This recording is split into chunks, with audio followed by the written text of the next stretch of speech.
Hello. They're joined by a very special guest.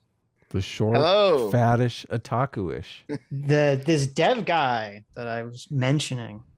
I Wait, can you speak the hear me? devil's name and he appears. He, Yes, we he can showed hear up in you. chat, so Yes. The devil's name? Is that what you mean? So how's it going, guys? What's going on?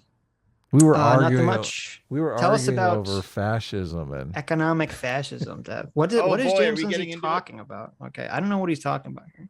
Okay, so let me find something real quick here, okay? Okay, you find something. play some of the video while he's looking. We'll play some video while D Rider is preparing Yeah, what's to up? ride the D. What's up with the d-bags? How's it? The D-bags. Did I you thought see I that thought we he was D Riders. I thought someone else was D Bags. Dylan was the D platformers? Remember? Which Okay, is I kinda think funny. I think I found it. Okay. Here. Is there No, a it Zoom is- chat or is there a chat in Zoom actually? I don't know how Zoom There- works, guys. We're not going to read any of this shit. Well, so just so you there's a tell thing us. that says you got to the thing read it that all to of us- us. there's a thing that says no. more.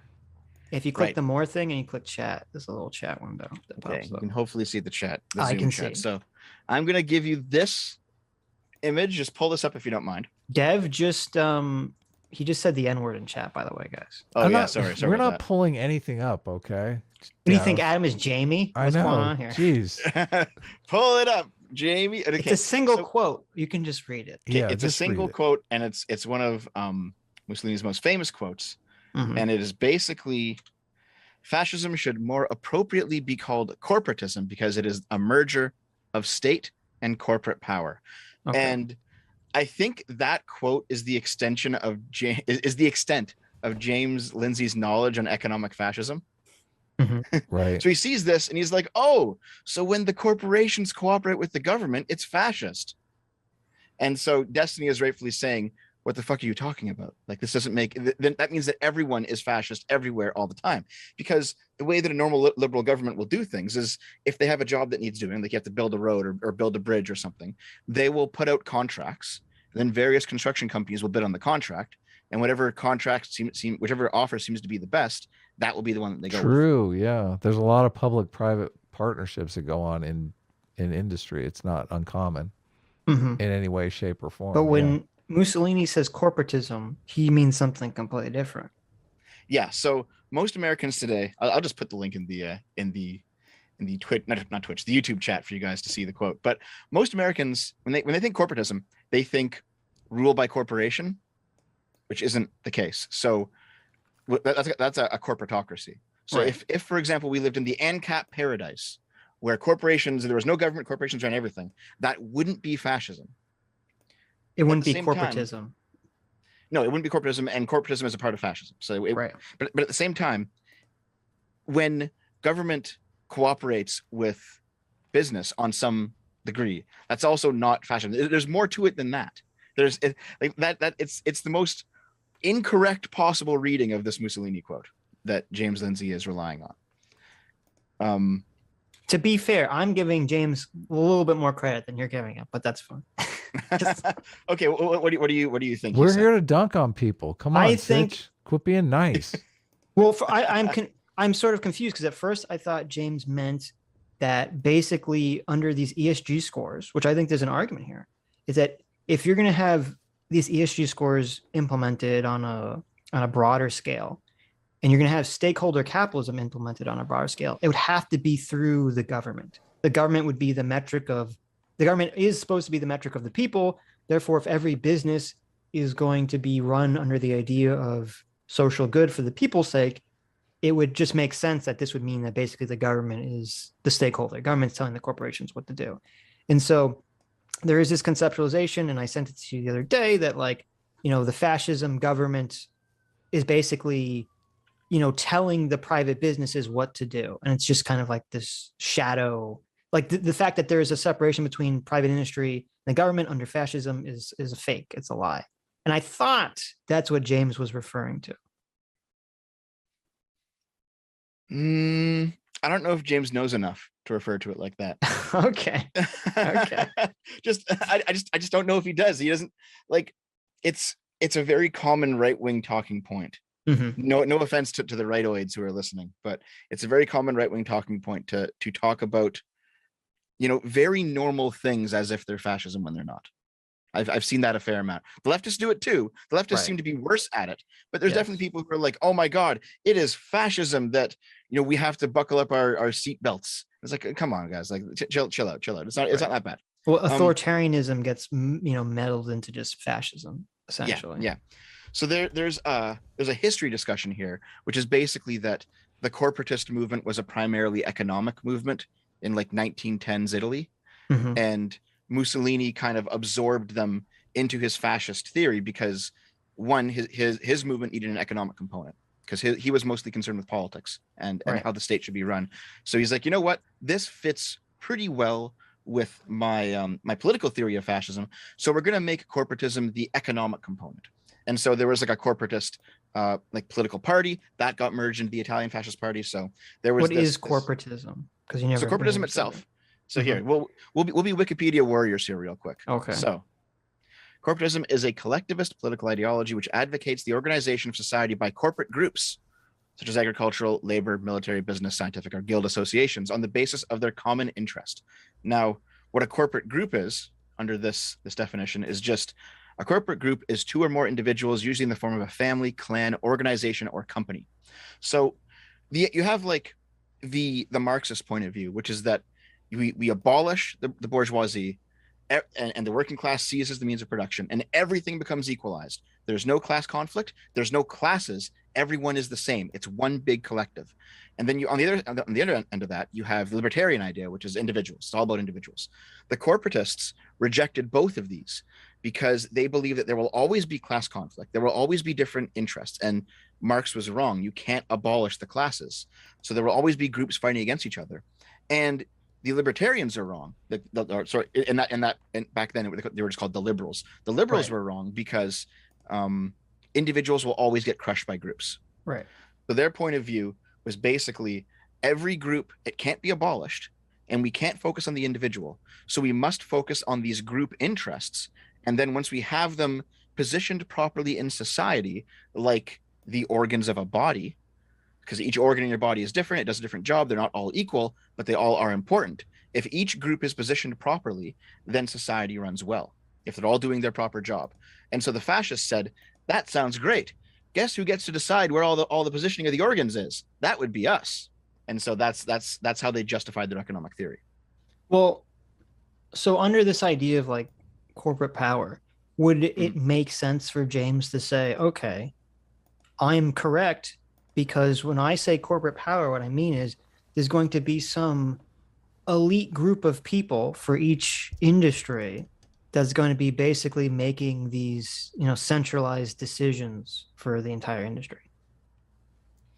Well, how it worked, how it worked in fascist Italy was they would have these councils where they would have the owners of businesses. They would have representatives from labor, so that they would have like nationalized unions, and then they'd have people from the state, and they'd all sit down, and the state would basically direct what they both have to do. So there was no freedom in these councils because the participation of business and labor was just to describe what they needed to get the job done, but what the job was going to be was directly Dictated by the state. I see. Interesting. Build a road, build a bridge, right? Cook so many loaves of bread. Well, so there was no like free market. I'm going to decide what to do with my business today. It's like, no. You get it handed down. You get your work order from the state.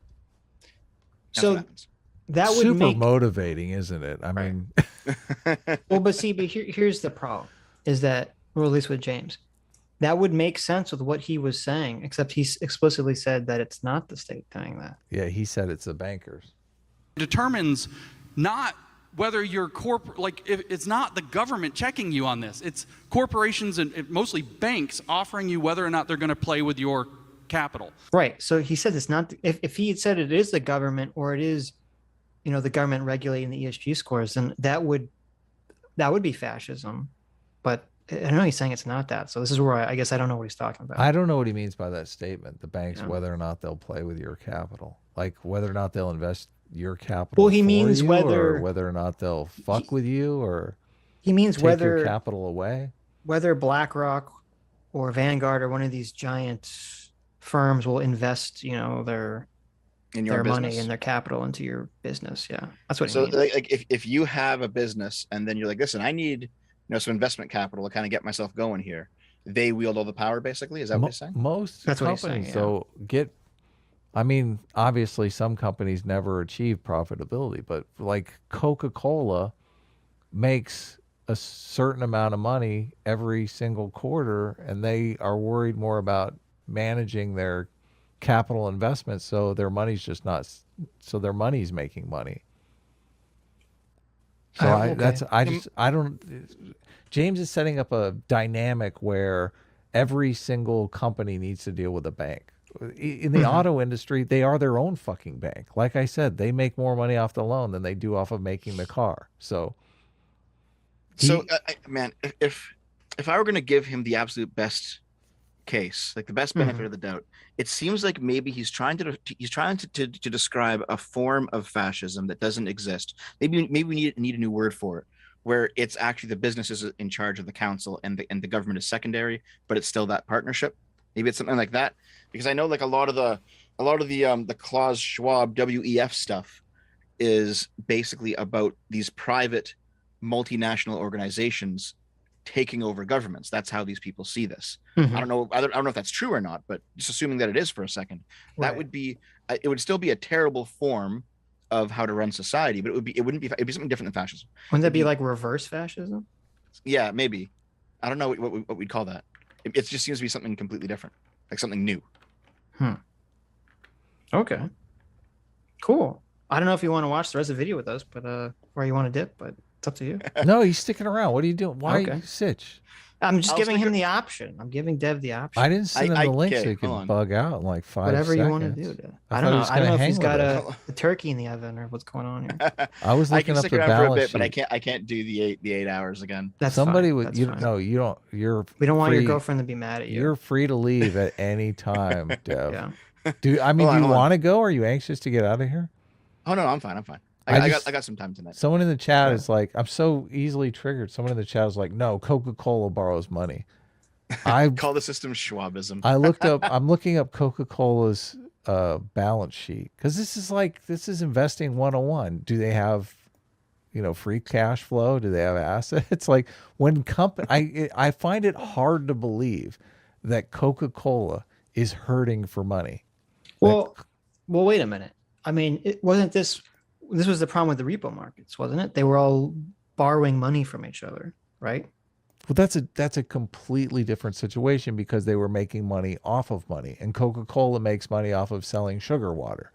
So they have a capital surplus of, well, no, if your business model is, Sitch, you're going to give me $1,000 and I'm going to turn that, I'm going to give you, promise you 5 or 10% on your money. I'm going to have to go out and find the Coca-Colas of the world that are making money selling sugar water so I can make your money grow. That's a completely different business, right?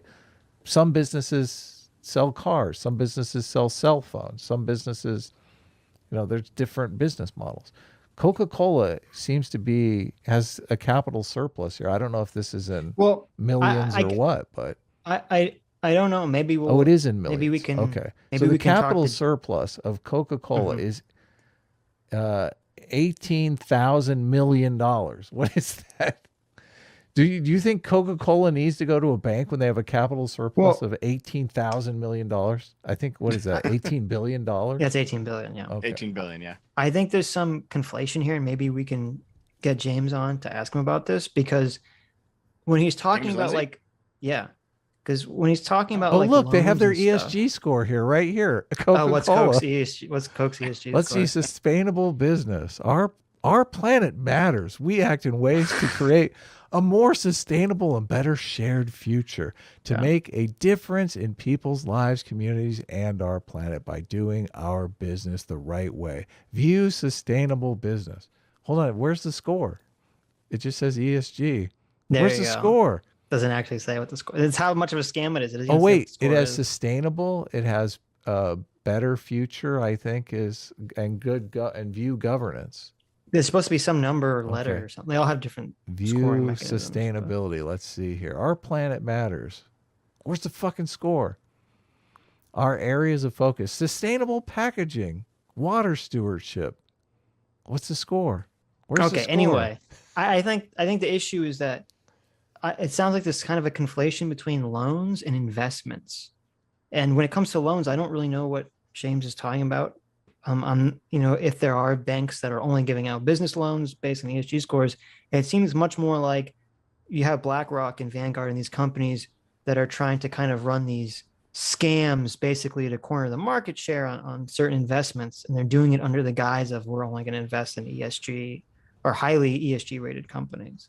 I think that's different. I don't think that's loans, that's investments.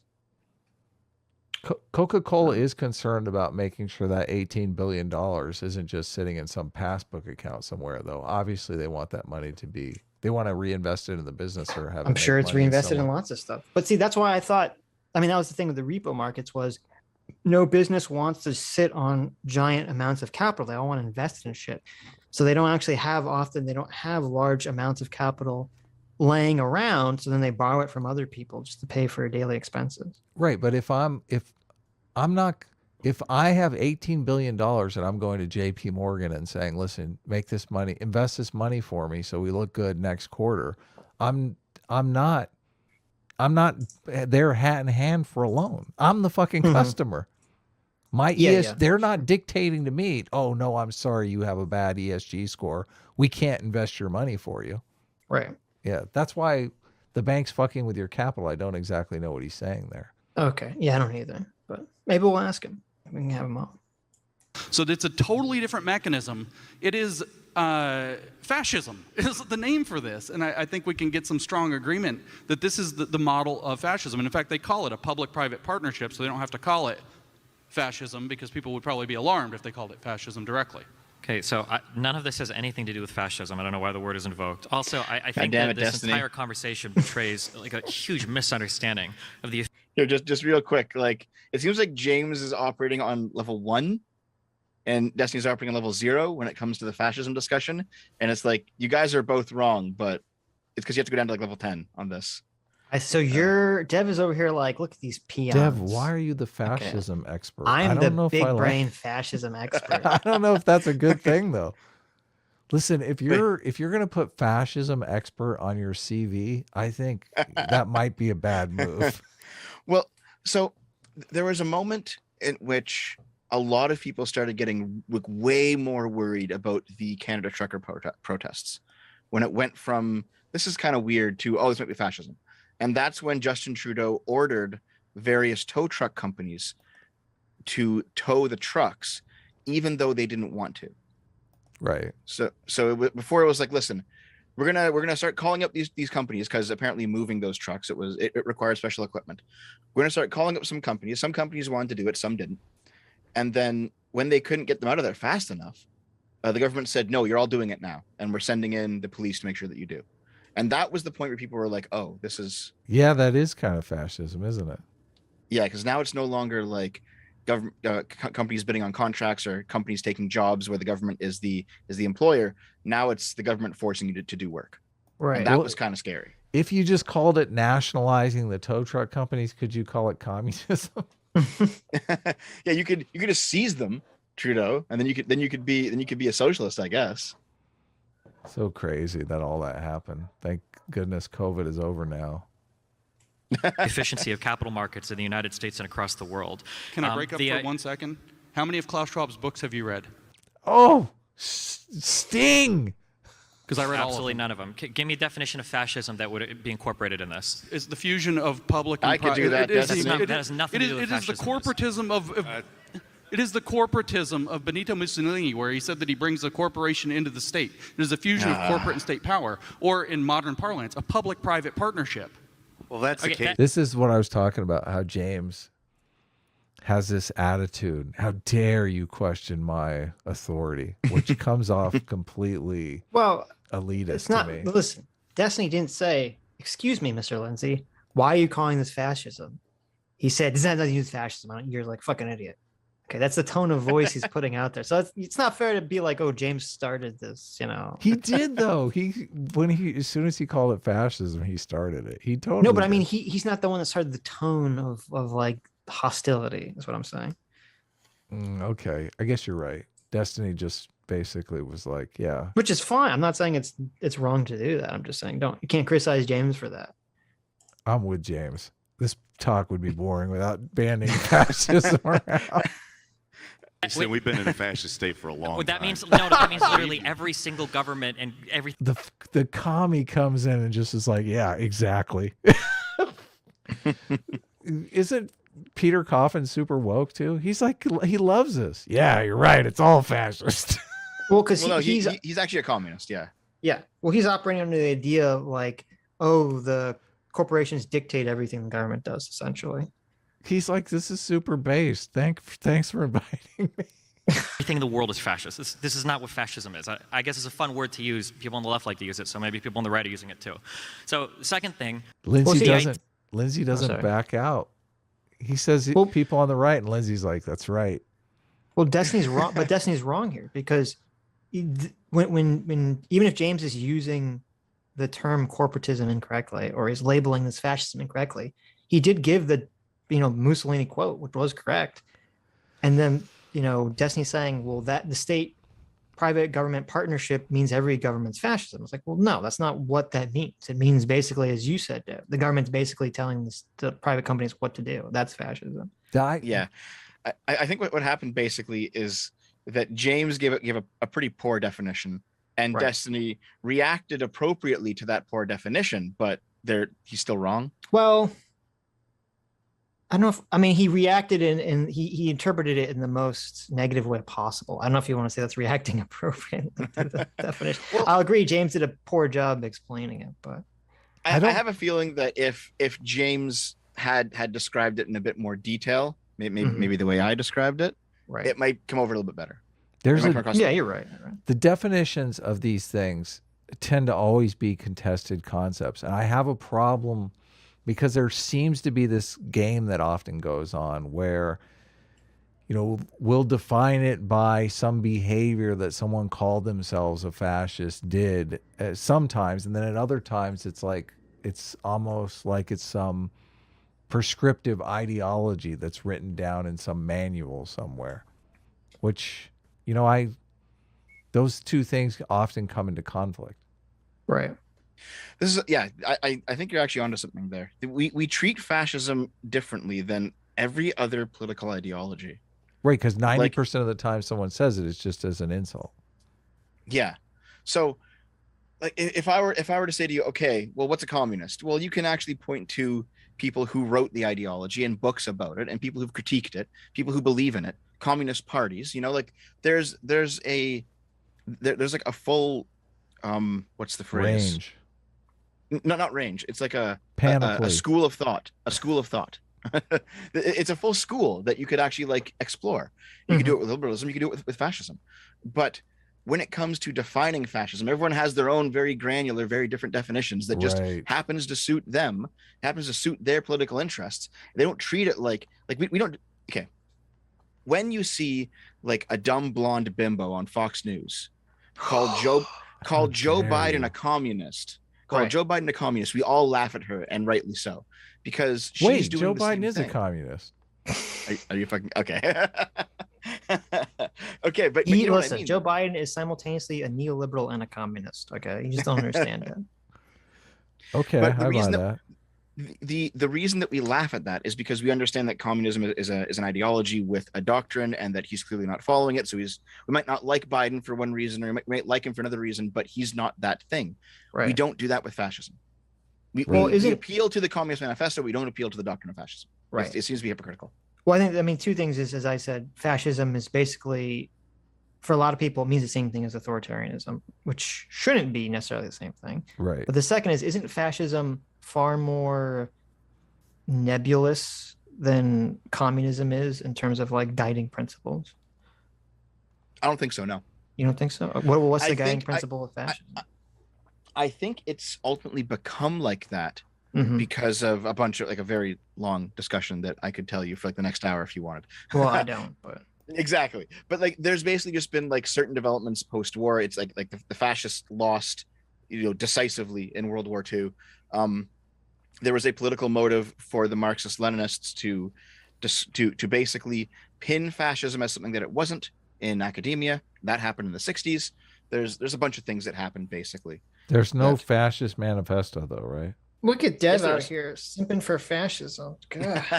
There absolutely is a fascist manifesto. Yeah, There is. What's it called? it's called the Doctrine of Fascism. Okay, so There you go. that's the And- Bible thing that people It's not a turn to. manifesto, it's a doctrine. Same Touche. thing. Close It's enough. about the same, and that was written by Giovanni Gentile. Oh yeah, that loser.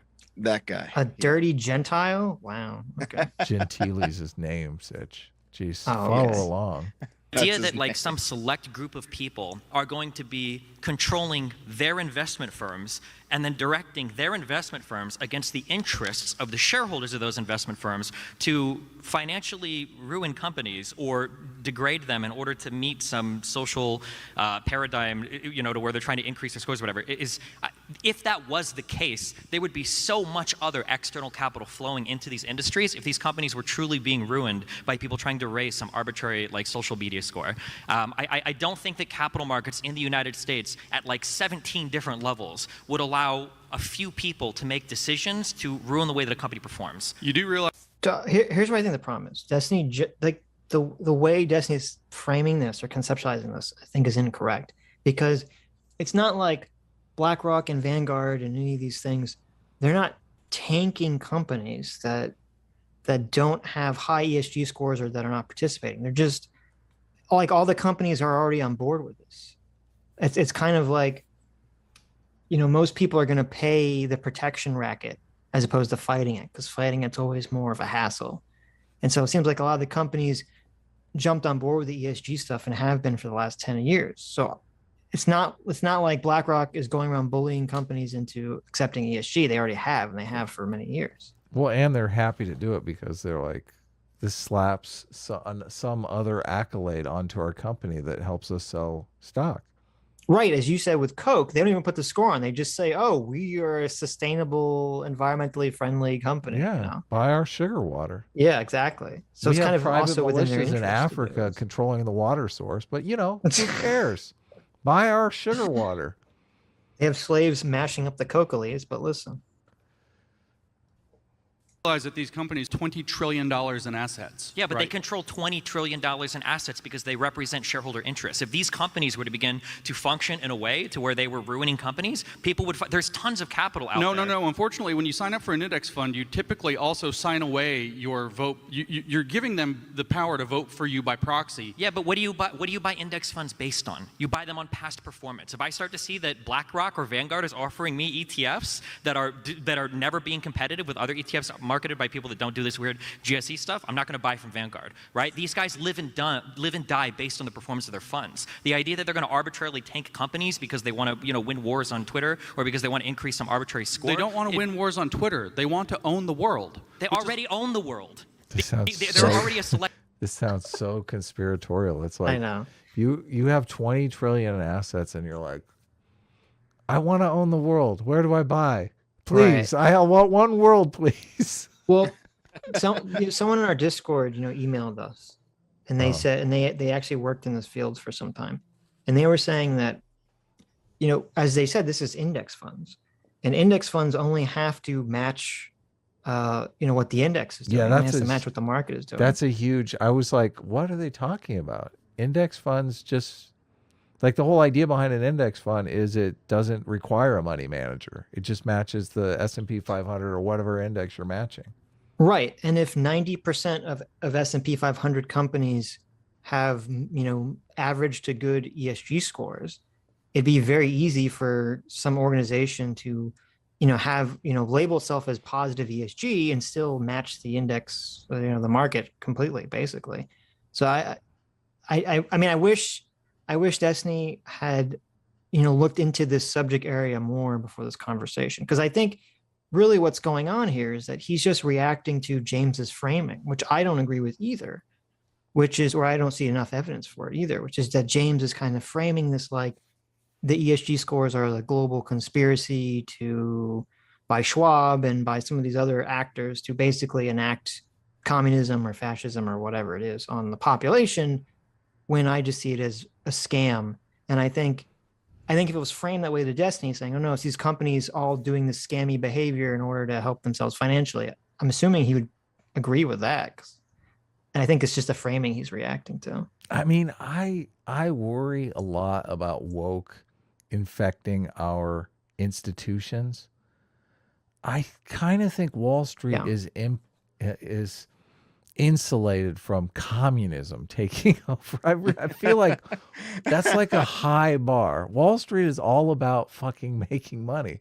Like it's so culturally off brand that it just I'm not worried about that. There's an issue here, which is I think you're right. I think Wall Street is insulated from communism, but they're not insulated from performative wokeness. No, but performative wokeness is not the problem. It's real wokeness. Well, no, performative wokeness is a problem because performative wokeness, it goes along with real wokeness. Performative wokeness is the companies saying, oh, we're going to come out against the Don't Say Gay bill. We're going to, say that we're Black Lives Matter, a pro Black Lives Matter corporation, because all the performative wokeness does is it gives real wokeness the operating space to continue pushing for the crazy shit that it's covering. You're right. It does give it cover, which is not a good thing. So, I mean, I think all this stuff matters and I think it's bad. I don't see it in this larger framework of conspiracy the way James does, I guess. I'm a believer in that, companies have to provide tangible value in the world, and it's like we've done it long enough that it is well regulated. Or that's always, I don't know if it is regulated to some extent.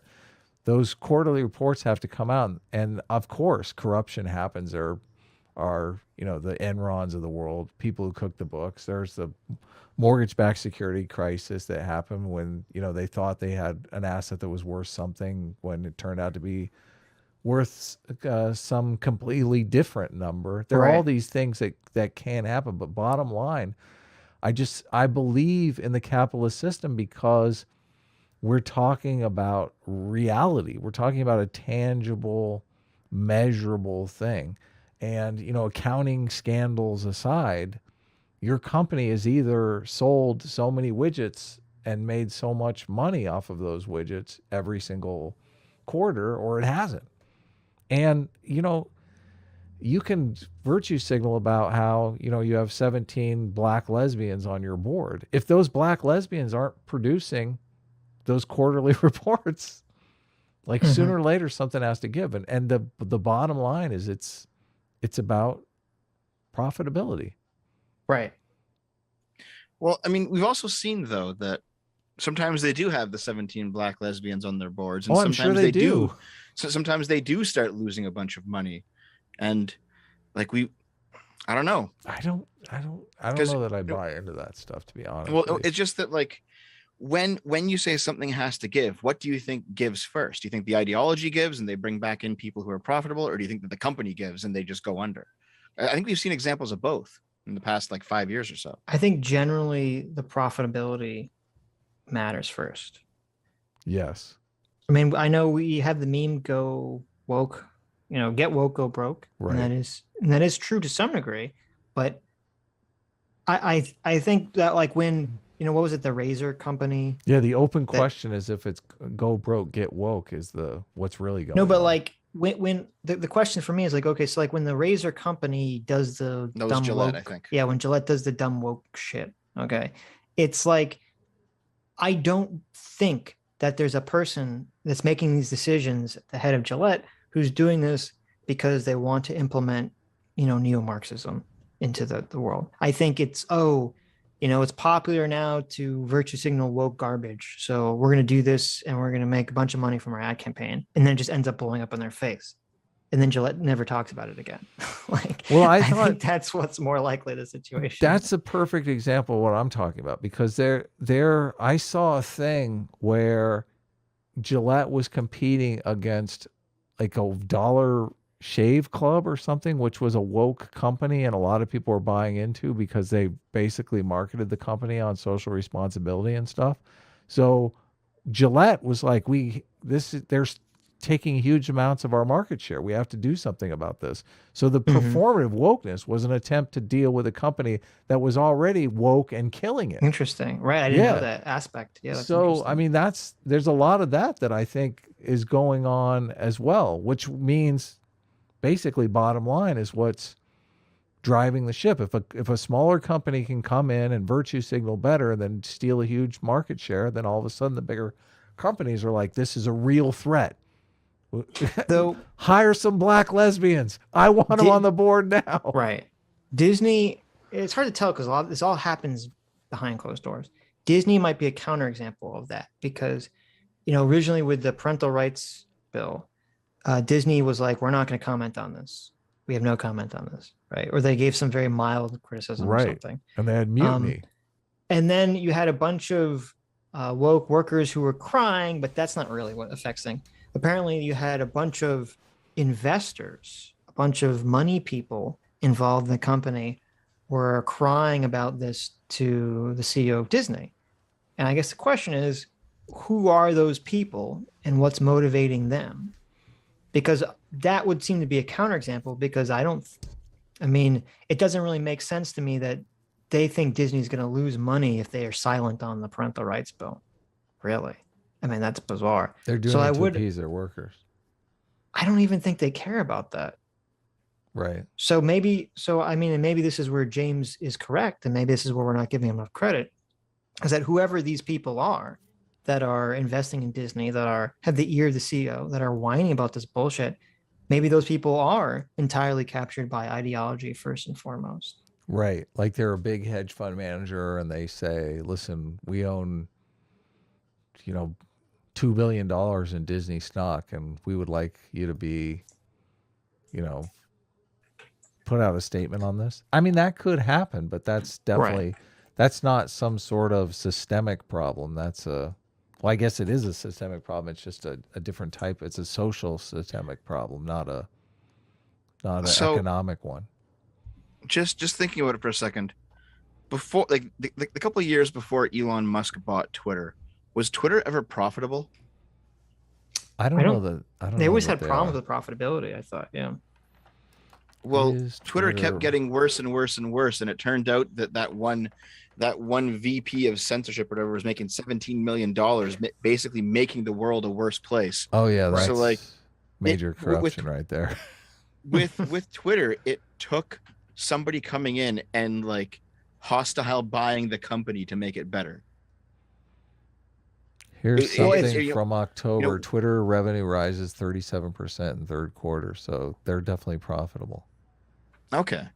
Well, Jack had a very interesting statement when Elon Musk bought Twitter, and it's funny because all the people on the left ignore this because Jack is seen as being more on the left than on the right, and he basically said Twitter has become beholden to Wall Street, and I think that's bad, and I'm glad that Elon is buying Twitter because I think we need to get it out of the hands of Wall Street. And so the question, and I guess this is the $1 million question, is, when you're talking about this lady who's paid all this money to censor Twitter and make Twitter worse, is the Wall Street investors who are making these decisions or forcing Twitter to make these decisions, is it ideologically based or is it money based? Since it's coming from Wall Street, I tend to think it's money based. I tend to think they're operating primarily from profit. But if it were money based, if Twitter's always had problems with profitability, you think after a few quarters they'd figure it out. Maybe not.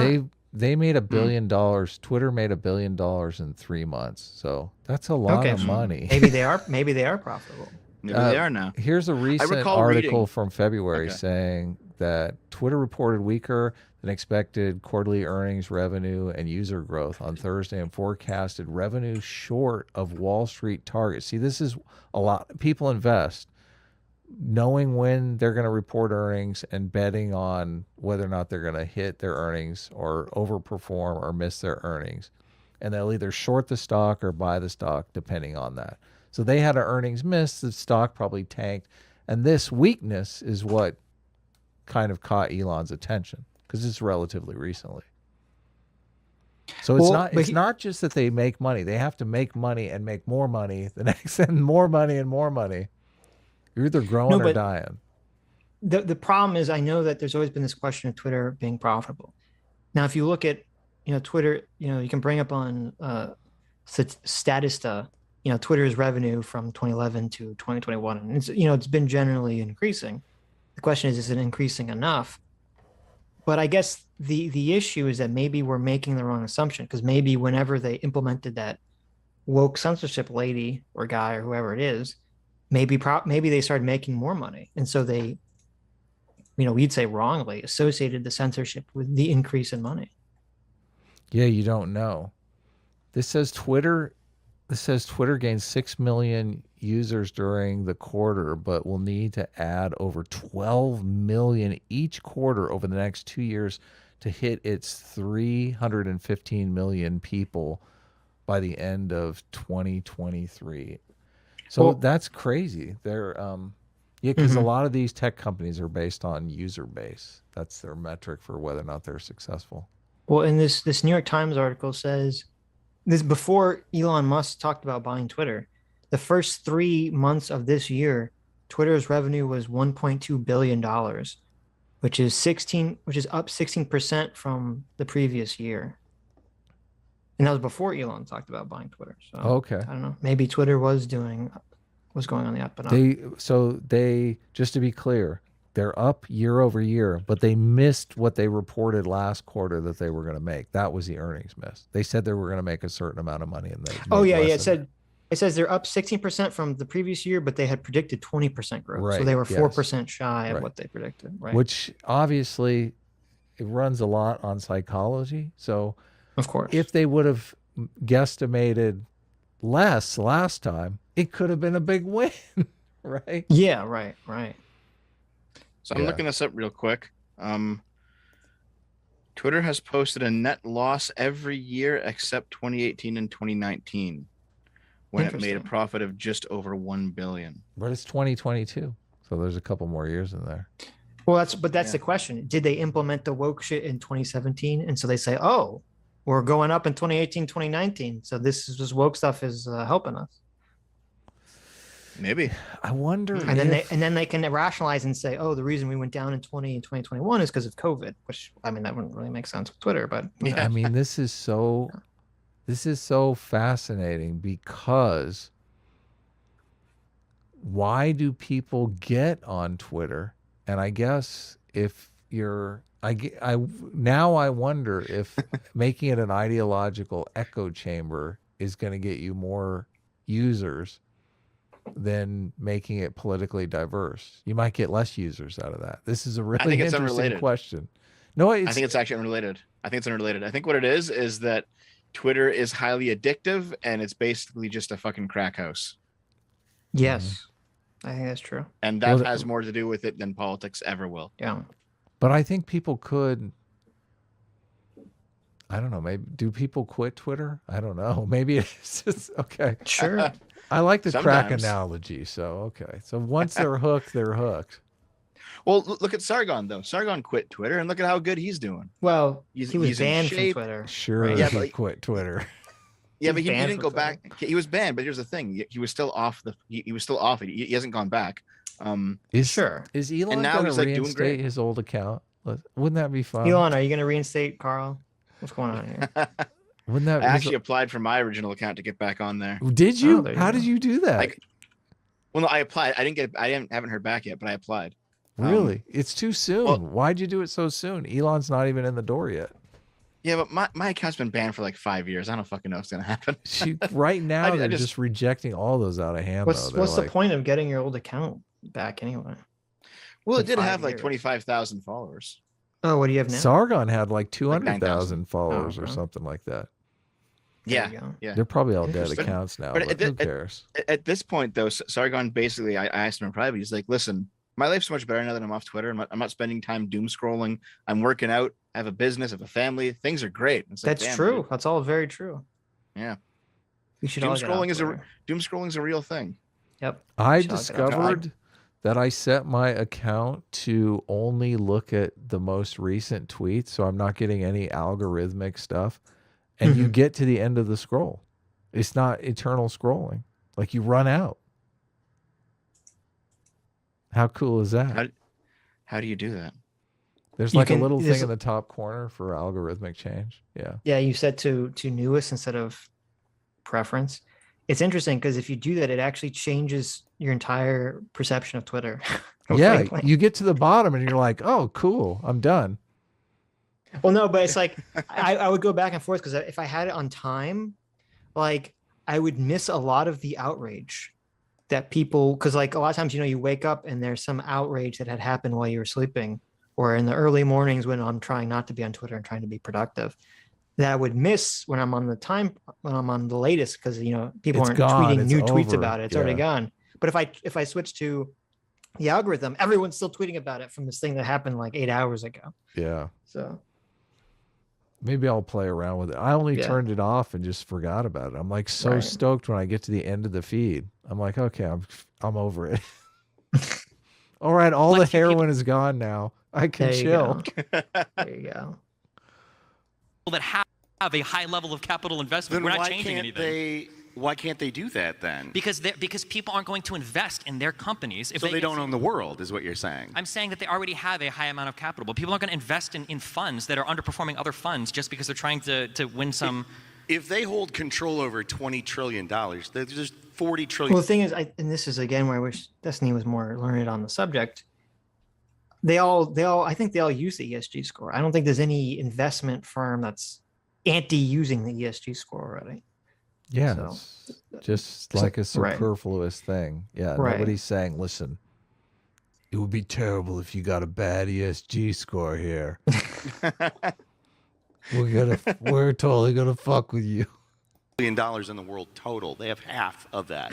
I think that's enough to dictate pretty much any of that. It's the what is this term? I'm it's glad- Like This is I shouldn't cut Lauren off, but the whole concept, it's so funny how people they have a very limited concept of how finance works, and how just because you have a bunch of money doesn't necessarily mean you can just, pay to solve world hunger. Like, these problems are much more complex than just acquiring the capital to solve them. I think a lot of people on the communist side just think, all this money could be put to good use. Well, it's difficult to put money to good use. That's a challenge in and of itself. This is a challenge that capitalism solves. They were all saying, "Oh, Elon should use the money he bought Twitter with to like end homelessness or something." Yeah. Which is like, okay, well, you don't really understand how homelessness works if you think you can just end homelessness by buying people houses. That's not how any of this works. Right. Yeah. We all agree that there's a few Hold on. So you guys remember when Elon Musk was like, "Hey, listen, is there a plan for? I can give us a big chunk of change and it'll end world hunger. What's the plan?" And then someone sent him a plan, and what was it, like $9 billion or something to do it? Yeah. He Do you guys know what I'm donated the talking $9 billion. Yeah. Yeah, but here's the thing, though. The plan, it was literally like, well, $4.5 billion will go to keeping up this company that's doing this work, and the other $4.5 billion will go to just feeding people for a year. And it's like, that's not going to solve the fucking problem.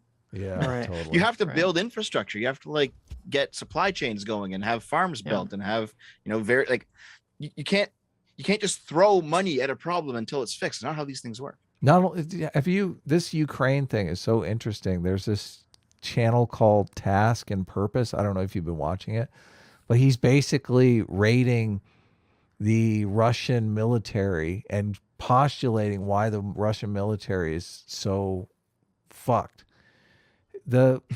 He keeps saying, and this totally fits in with Dictator's Handbook type stuff, like Putin can throw money at the military, but the chances of that money actually, going to purchase equipment and shit like that is very slim, because there's so much fucking corruption. Right. Like, Putin can say, listen, I want new treads on all of the tanks, right? Here's $20 billion to do it. Well, the fucking generals, they just split the money up and the tanks never get the treads. Well, it's funny because when we had our Ukraine-Russia debates, there was sort of this argument about, is Russia more corrupt than the U.S.? And the fact that their army is such fucking trash Yeah, it shows. seems to show that there's so much more corruption in Russia. Not only that, when they came out with the list of like 12 generals died in one day, that just to me screams corruption. Because listen, Yes. the guys are not going to go save the general that is not even hanging out with him, is drinking fucking Dom Perignon in his fucking tent off the tank tread money, off the fucking body armor money, right? They're not going to fight for that guy. They're going to say, oh, sorry. Yeah. Looks like the exactly. Ukrainian people got you. Total. They have half of that. I think that's enough to dictate pretty much any of that. It's the, what is this term? I'm glad we all agree that there's a few select elites that rule the world and they're dictating our future. So I think we can end the debate here. So yeah, Lauren just totally nails it here. Like, tell me something I don't know here. What the fuck? There's a reason why. agree. There's a reason why they have this much capital to use, and it's because they generally perform well based on other investors in the market. People don't buy. It's not like Vanguard forces you to buy their ETFs. It's not like BlackRock or other people are forcing you to be investors in these institutional. It's not companies. a consumer market though. Like they're not going to the Better Business Bureau and look at how many stars that the hedge fund No, but has. when you buy, It is very much structured exactly like the Better Business Bureau, where you pay to be listed. does anybody here own any Right, lefties stocks and or investment economics. funds? Does anybody here buy funds? Like you could look at the historical performance of any of these index funds or any of these ETFs or whatever. If you've got one that's underperforming, people just aren't going to buy it. Like You can tell who's actually buying stock and who's not buying stock just by this question. Yeah, that seems to be correct from what I know, which is admittedly not much about stocks, but what Destiny is saying here seems to be correct. Yes. Like Well, I mean, there's going to be so much. The problem is that he's correct. He's correct, and he even said this. He's correct about his general knowledge about how the stuff works, but he doesn't know. I mean, I wouldn't be surprised if he'd never heard the term ESG score before this conversation. Yeah. And so he's making assumptions about things that I think he's very wrong about when it comes to ESG scores and how all this stuff works. Well, and I think one of the problems with Destiny's argument is he's looking at it completely from the retail investor perspective. And retail investor, I don't know how much of the market is retail investor and how much of it is corporate investor, but I mean, like Coke has $18 billion sitting around that they want to invest. They're in the game too. They're going to buy stocks and other assets so that $18 billion isn't inflated away. So I don't necessarily know. Like they probably have some asset manager at the company who's going to make decisions, and that's a much more centralized power source than retail investors.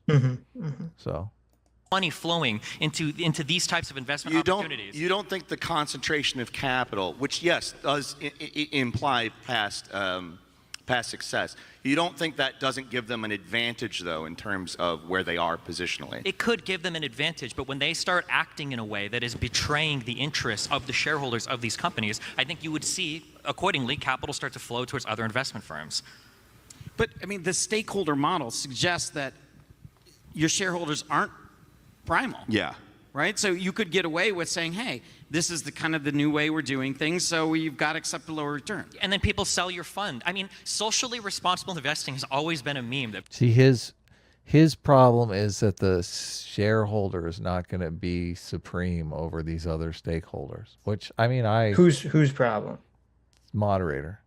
Oh, well, but this Which is I why agree I say, with that though. right. But this is why I say this is where I think this is really a debate where Destiny's just reacting to the framing, because Destiny's right. If, a lot of these, highly rated, ESG companies were all tanking or whatever, and BlackRock says to its investors, yeah, we're losing you money, but it's for the good of the world. Right. They're going to say, fuck off. Give me my money. Yeah, that's why I'm saying that's not happening. That's why I look at this more like, no, ESG stuff is a fucking scam, because if it's an index fund, so it just has to match whatever the market does. And if, most of the market is highly ESG rated, then obviously it's always going to, obviously it's going to be fine. So I don't see this as like the mechanism for control the way that, I mean, I don't find James's argument about it being, I find the argument that this is leading to wokeness via performative wokeness and thus creating societal harm. I think that's 100% happening. That's a persuasive argument. That seems to be easily provable. What I don't see is evidence for so far, and I don't think James presents it well to make this argument, is that there is a grand conspiracy via the WEF from whoever to use ESG scores to usher in, neo-Marxism or fascism or whatever. Yeah. The one thing in the Klaus Schwab report that they are fighting against is excessive financialization, which I completely agree with. Like, one of the problems with our economy is that it really is just about owning something that accrues interest over time, rent seeking. Sooner or later, somebody has to go out and fucking build something, make something. Like, you have to add value to the economy. You can't, this whole idea of just financial products, we're all going to live off of financial products, seems that's not Pollyanna to me. I mean, that's right. not a realistic future. People, like, you can call your investment guy. It's like, I want to invest in something social, and they'll give you like, oh, we'll go buy 10 shares of this like green energy company or whatever. This has always been a thing that's existed in investment markets. But the idea that they would start to return worse performances over time for their funds, and everybody would just accept it. I mean, at that point, that means everybody's bought into the concept anyway. But I just don't see anybody managing their portfolio being like, I could buy SPY, I could buy VO, but I'm going to buy this other fund that only has like a 4% year-over-year return, but it's because they're socially responsible. Like, I don't see a lot of people doing that with their 401ks. I believe there are a lot of things you don't see. Ooh, oh man. Oh shit. I think the issue is that I think a lot of people. What were you saying about Destiny being mean, Sitch? Oh no, I just said Destiny. I said Destiny started it. Oh, I guess you're right. That's all I said. He's throwing punches. He's like, punch me, motherfucker. Punch you back. Here's I think that the big problem with a lot, with James Lindsay and also a lot of other people who have these kind of conversations. They have what's it called? Autism. Oh my goodness. Oh, I'm sorry. Are you allowed to say? Is that not what you're gonna say? That's not what I was gonna say. Okay, what were you gonna say? That didn't seem like a very socially responsible comment, Sitch. I wasn't saying that's what I'm happened. dropping your ESG I score. That's what Dev was gonna say. Okay, because I have such a low opinion of Dev. I know he's so bigoted against neurodivergent people. So they have what's called a just so theory, and the idea is it's just a grand theory about the nature of reality. And everything just happens to fit into it. And they have an explanation for everything. And I mean, that's fine if it's true, but it's never true. There's always like some other thing happening that they're not accounting for. There's always some other influence or some other point of view that they haven't seen yet. Usually when people who believe in things like this, that they come up against an actual roadblock, they just kind of like brush it away and they don't really answer it. That's exactly what happened here. Right. No, I think you're 100% right. And that's why I said I think James is looking for the magic bullet here. And this is the magic connective bullet to explain corporations going woke. But I think he's relying on it too heavily. Because when you have these very large social and cultural changes, it's really a bunch of different factors all happening simultaneously at the same time that's producing the result. It's not like one thing just happening. Look at all someone these. Someone in the chat's like, also Shred Paradox is literally a Destiny simp. I'm not a Destiny simp. I like some of his content. You're a Destiny simp, really? I watch his stuff, yeah. Really did. I thought you used to be anti-Destiny. What happened? No, I was never anti-Destiny. I thought you were. No. Okay. I'm anti-Vosh. Well, that's easy. Yeah. For anyone to be anti-Vosh. No, I agree with Destiny a fair amount, but I'm not a simp. Thou shalt not simp, chat. Yeah, That's how of it is. course. What was you called me out for simping the other day? What was that all about, Dev? Wait, did I? Yeah, you were like trolling through my old tweets, and you retweeted. I tweeted something about AOC is hot or Amber Heard was hot or something, and you were like, "Oh, look at this." Right. Oh, I remember that now. Okay. You're like, what got was him. actually happening? When did you join the SJW side? You trying to get me canceled or something? Yeah, that was from 2020. That old tweet. Yeah. So basically, I had that thread saved for a different reason for another video you that I'm saved gonna do. it. Look at shit. Saw Adam simping, and he's like, saved. Oh, No, That's hold the on, Adam shit. simping hold on. file. I have a No, stalker, no. guys. Yeah, I have a yeah. No, that's stalker. not what I mean. Yeah. Okay, I knew so it. I saved the thread for a different purpose, and it's gonna go in a video soon. To masturbate What? to the AOC picture. But- Now you're but it calling just me out so- in a video? No. No. So the part of the thread that you weren't involved in, Adam, Okay. I was saving popped up that later. for I gotcha. something. Yeah, I was like, oh, So you're an opportunist.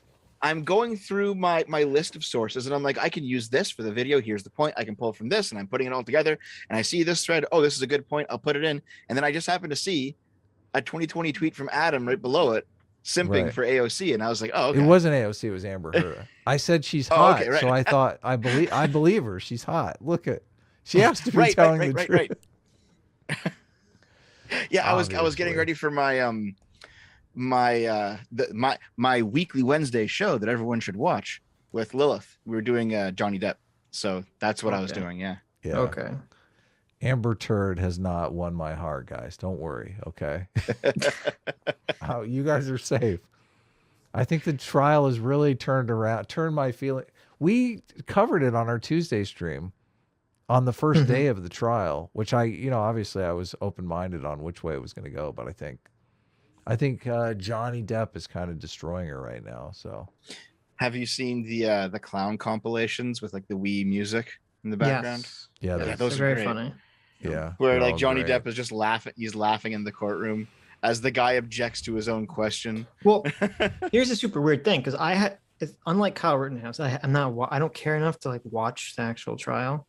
Mhm. I've just been seeing these compilations, and it's super weird because it's 100% two movies. Because like the mainstream media is all like Johnny Depp's crazy, poor Amber Heard, Yes, totally. and then all the compilations and all sort of the media that I consume is all like Amber Heard is a fucking horrible piece of shit abuser, and Johnny Depp is destroying her in court. So I'm kind of curious to see where this is all going to end up, which movie is going to be predictive. Yeah, I think Johnny Depp is probably going to come out on top here. Mhm. Even if he doesn't win the defamation trial, I think his ultimate goal was to at least get his side of the story out there, which I think has Right. been somewhat of a success. But I guess if you're not seeing it in mainstream media, maybe it hasn't really been. It doesn't matter. Well, I don't know. I'm assuming because a lot of people were like the narrative has changed in the mainstream media, which is always a sign of something, which is that it changed from Johnny Depp is the evil abuser to why is Johnny Depp doing this? This isn't helping him, which is a slight change, but that's important because it says maybe there is some ground breaking there. And I'm assuming what happened Oh, was okay, that's good. Johnny Depp was, Hollywood's ultra woke. And I'm sure that a lot of people in Hollywood were like, oh, we're not going to hire you because you were Me Too, #MeToo, because you were an Right. abuser or something. So, maybe he doesn't have to, he doesn't have to change the mind of the press. He just has to change the mind of whatever agents A are few making these hiring producers. Yeah, decisions. exactly. He Producers, wants to yeah. get back to work. He wants to Right. stop being blacklisted.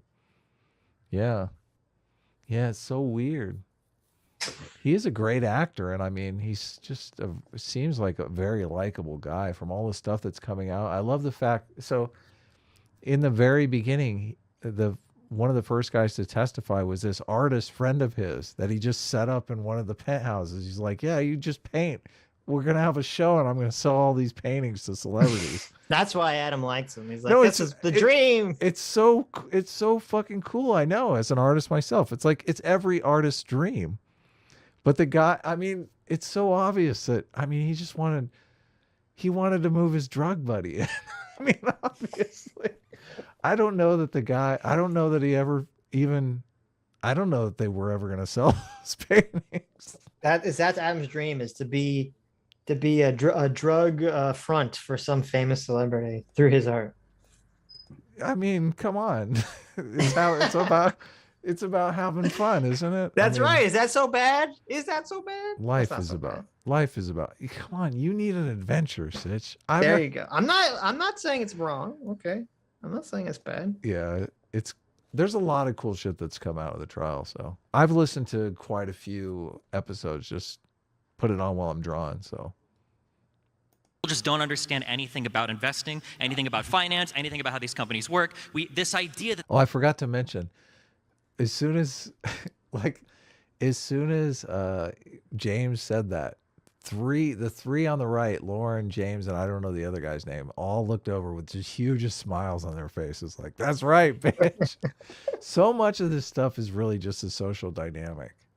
It's like, take that. there are like 50 people that can work in contrary to so much money in the market. It shows a childlike understanding of how these markets work. That you look childlike. He's like, I'm fucking, that's right, bitch. You tell me I don't understand things. You're the child. You think that one guy can walk in front of investors that might represent trillions of dollars of funds and go, well, today we're going to sink Exxon because we think a greener policy makes for a brighter tomorrow. Everybody would be like, okay, cool, good luck. And then they would take their money and leave. Anybody has the ability to do that right now. All of us can make Robinhood accounts. Everybody can make a Charles Schwab account. Everybody can make a Vanguard account and choose what funds you want to buy. See, this is actually the childlike view of the market right here. That this is really baffling that he's saying this, because it's like, yeah, you know, individual people are never going to be in competition with BlackRock, the organization, or Vanguard, the organization. Chat said retail investment was only 15% of the market. I don't know if that's accurate, but I mean, I wouldn't doubt it's that small, because all the companies, you know, they're sitting on war chests of like fucking $20 billion. Like, yeah, millions and millions of dollars. Yes. And they want that money. I mean, do you ever watch the show Shark Tank, where have you ever watched that show? I hate that show. You don't like that show? Oh. No, I don't like that show. My mom loves that show. Every mom loves that show. Yep.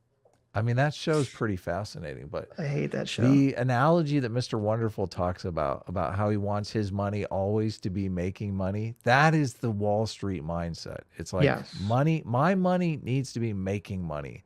I don't want my money, you know, sitting in an account earning interest. I want my money to be invested in the companies of the future. So that is that's a great attitude to have, really. I mean, that's how we get the innovation that makes the future possible. Sure. For centuries, money was tied up in just rent-seeking behavior, like owning people, making them, subjugating them for yourself. I think technological development is way better. Right. But the problem is that you can invest your money, you know. Yeah, it's great if Mr. Wonderful is always putting his money in like the next business. Right. But a lot of these markets are just bullshit. A lot of these markets are just rent seeking. A lot of it is just nonsense. Well, if they're buying up a limited number of housing stock and making the American dream impossible for young people, fuck those people. Wasn't that part of what BlackRock was doing? I was looking into that because BlackRock came up, and I saw an article in the Atlantic that said they're not buying as much housing stock as they're being accused of. And the Atlantic is pretty woke, so I feel like they would call them out if. I mean, but I don't know. They're still buying housing stock. Yeah, fuck those people. They should be like, fuck our. I don't think anyone should be buying housing stock except for individual people that want to buy fucking houses. Fuck our politicians for selling us up the river like that. Right. I firmly believe that, you know, single family homes should be sold to fucking single families before they're sold to BlackRock. That should just be the case. Like, you shouldn't have to compete against a mega corporation to buy a fucking home. But that's the rent seeking behavior. And that's the problem with a lot of these investment vehicles, is that they're just creating completely unnecessary middlemen that get in between a customer and a product. Let them go build condos, fucking expand the housing stock, lower the price of housing. It's just, our system is so fucked up about housing right now. It totally infuriates me. You can tell I'm cussing up a storm. How would you fix it though? I think you'd have to make certain behaviors illegal. Well, yeah, affordable housing, but like, how do you stop BlackRock from buying the houses? You'd have to say it's illegal for them to do that. I don't think there's a way to incentivize it or de-incentivize it that I can think of. Not. It's just that I mean, I'm not American, so this doesn't apply to me, but that I think that directly violates, is it the 14th Amendment? But you, as a Canadian, housing prices are not looking great in Canada either. I'm assuming you're not. Oh yeah, Canada's fucked. Canada's fucked. A lot of the reason that Canada's fucked though is because Basically, Chinese people hide their money here by buying property, so the CCP Chinese can't get a people hold of it. owned a bunch. Chinese people bought a bunch of property in Southern California. It's the same exact thing. Listen, if you're in China and you're worried about the CCP expropriating your wealth, you think, well, if I buy a home in Southern California, they can't take that, right? Yep. What is? I'm not sure. That is true, though. It is technically true. What I'm not sure what is. How does the 14th Amendment apply to? That's the Equal Protections Clause. So Right. basically, the government can't write laws that treat one party or one person differently than another party or another person. Has to apply to everyone equally. So you can't say BlackRock can't buy houses, but people can. Can't. But no, because no, because we already have different rules. The government already does treat people and corporations differently already. I mean, that's the entire point of incorporating is to remove liability and to get different treatment under the law and under the tax code for yourself. Right. I think one of the reasons that it's not being attempted, or there's no political will to do it, is because like a law like that, before it finally like really settles down, it'll go through a bunch of constitutional challenges basically, and it will probably rely on the 14th Amendment. That's something that I've looked into, is like, why is it that they just make it illegal for certain groups to not be able to buy this kind of property? And then the more I looked into it, the more it was like 14th Amendment. Well, I don't think it has anything. Don't want to like. I don't think it has anything to do with the 14th Amendment. I think it has to do with the fact that there's no political will to make that happen. Well, and the homeowners and the people and the property owners want to maintain high home values. Right. So they like that BlackRock is buying up houses. So if you incentivize BlackRock to build more housing stock, what's that going to do to the price of homes? They're going to come down, right? Mm-hmm. Then that's so people know, the bums know they're going to get thrown out of office as soon as people are like, my home is worth half of what it was worth last year. There's also so poor people need a place to live, and in other countries they would just build apartment blocks. So they'd be cheaper, they'd be more space efficient, and then you have more land for say single unit housing. But the problem is lots of people don't like to see a giant apartment block in their neighborhood. So that's where they start voting for certain zoning laws, and now everything has to be a house. And if everything has to be a house, then poor people have to live in houses. And so there has to be basically these tiny shacks that have to be rented out to these people because they can't afford them because they're poor. And that is what also snowballs this. So honestly, I think if you just went into fucking these massive urban sprawl areas of LA, bulldoze some shit, build some apartment blocks, and everyone would be happy except for the people like BlackRock. And people who own property would absolutely hate it, but it would be the right thing to do and it would be better. But I don't think it's going to happen. You know, an interesting thing regarding the 14th Amendment, corporations would be, I guess with Disney, if Disney sues the Florida government on grounds of that, saying that they violated their free speech. So I don't know. Maybe we'll find out. We got to watch some of this video. We do got to watch. I'm sorry for. No, it's okay. I love it's Adam's fault. Adam's on gabbing. I'm not gabbing. I'm gabber. I'm ready. Someone in the chat asked, "What's stopping people from just making new housing?" Well, one, there's only so much space, like in LA. Right? There's only so much land. Okay. Right. Land is a finite resource in a way that other finite resources are. They're only kind of finite. Land's absolutely finite. And two, if more housing is built, then that lowers the value of people who currently own houses, because their value is so high because there's a shortage of housing. So if more houses are built, the value of their house goes down. So now they can't get loans on it. They're quite as good, for example. So if you own a house right now, you're incentivized to basically not build any more houses. Right. Right. Well, what are the three things that control the cost of housing? Supply. No. Zoning. No. What do you mean? What are they? Location, Adam. Come on. No. I'm telling you, it's zoning and Yeah, I know. Anyway.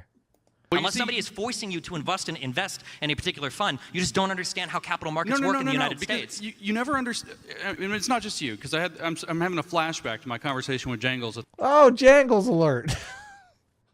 He's having Jangles flashes. The last one of these things. Incentives exist, right? These people have created these incentives throughout by building up these ETF portfolios that they've had. BlackRock did not have $20 trillion of assets at its fingertips 10 years ago.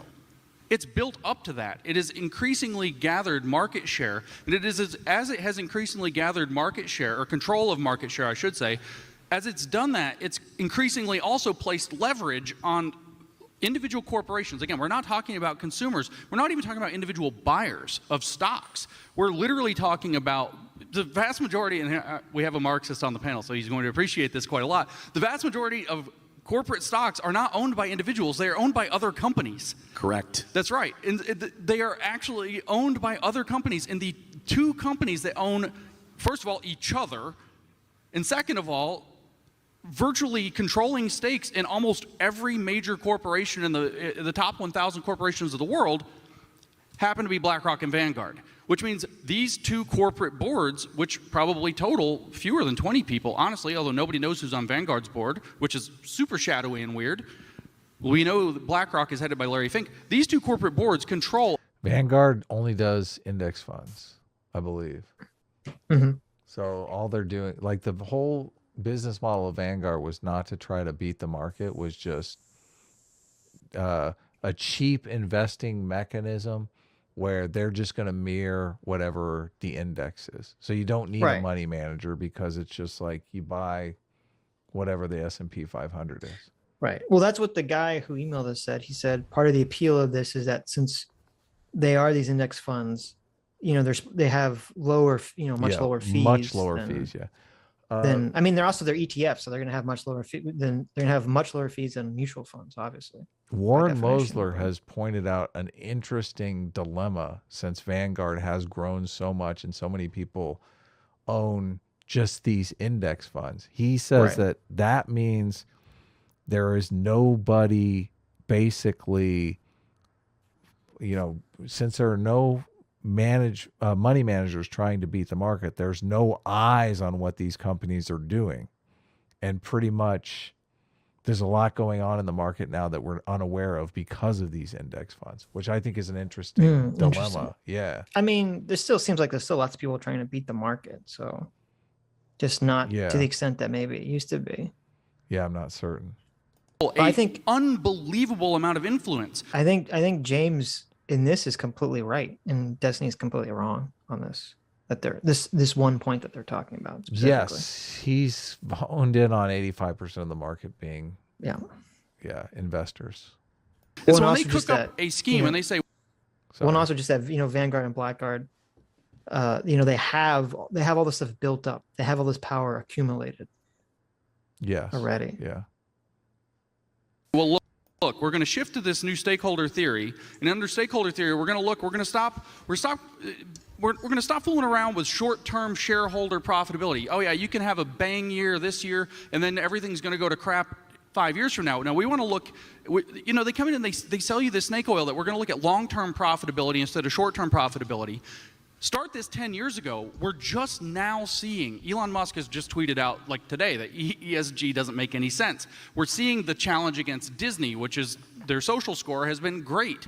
We're starting to see these cracks in this dam, but this thing has been building up for 10 years, and very, very few people were talking about it. And since we're talking about the Great Reset is central to the idea that we're going to now reorganize the economy around this model, because these people who have this model of environmental, social, and governance sensibility are going to be able to better dictate what long-term sustainability and resilience, primarily, not even profitability for corporations, is going to look like. But we have a name for that, which is central planning.